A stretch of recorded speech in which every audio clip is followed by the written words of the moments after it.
আসসালামু আলাইকুম সুপ্রিয় দর্শক, চলে আসলাম আজকে একটি নতুন জায়গা দেখাবো। খুবই চমৎকার এবং প্রাকৃতিক নান্দনিক পরিবেশ। তো আমরা দেখতে পাচ্ছি গাছপালা এবং রাস্তাটি বেশি মোটা না, একটু চিকন। তো আমরা আসলে চলে আসছি প্রত্যন্ত এলাকায় একটি অর্থাৎ উপজেলা। এই উপজেলাটির নাম হলো কুমিল্লা জেলার মেঘনা উপজেলা। তো মেঘনা উপজেলাটি আসলে নদীমাতৃক, নদীর পাশে এই উপজেলাটি। আমরা অবশ্যই মেঘনা ব্রিজের নাম শুনেছি। যারা ঢাকা যাতায়াত করেন, ঢাকা চট্টগ্রাম মহাসড়কের পাশে অর্থাৎ দাউদকান্দি ব্রিজের পরে কিন্তু মেঘনা ব্রিজ।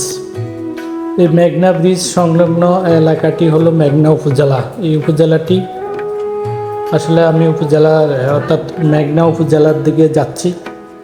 তো উপজেলাতে যে যাওয়ার রাস্তাটি আপনারা দেখতে পাচ্ছেন।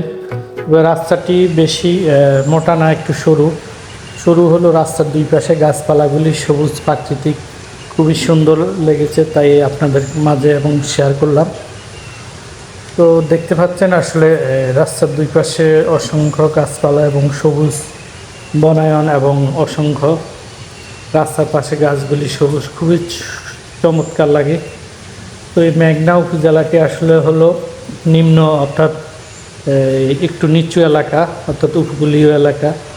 এই নিম্ন এলাকা হওয়াতে আসলে উপকূলীয় এখানে দেখতে পাচ্ছি আমরা যে পানি এখনও জমিতে পানি, অর্থাৎ এই সিজনে কোনো ফসল হয় না। এখানে আমি যতটুকু জানতে পেরেছি এখানে একটি ফসল হয়, আর বাকি সারা বছরে এখানে জলাশয়ের মতো পানি থাকে। এটা অর্থাৎ নিচু এলাকা, যেহেতু নদীর পাশে উপজেলাটি মেঘনা নদীর পাশে।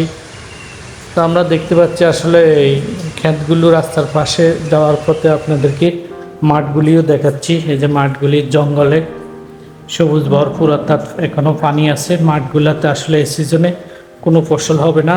ফসল এই বছরে একবারে ফসল হয়। এখনও এই যে আমরা দেখতে পাচ্ছি মাঠগুলোতে এখনও পানি আছে এবং সবুজ কচুরি পেনা বা বিভিন্ন গাছ জাতীয়।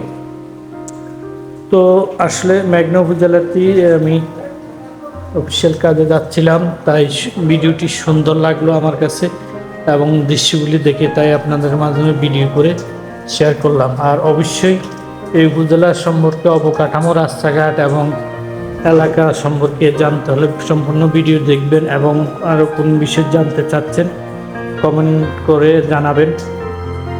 এই উপজেলাটি খুবই চমৎকার এবং আমার কাছে ভালো লেগেছে। উপকূলীয় এলাকা, আপনাদের কাছে কেমন লেগেছে অবশ্যই জানাবেন। ধন্যবাদ। আসসালামু আলাইকুম।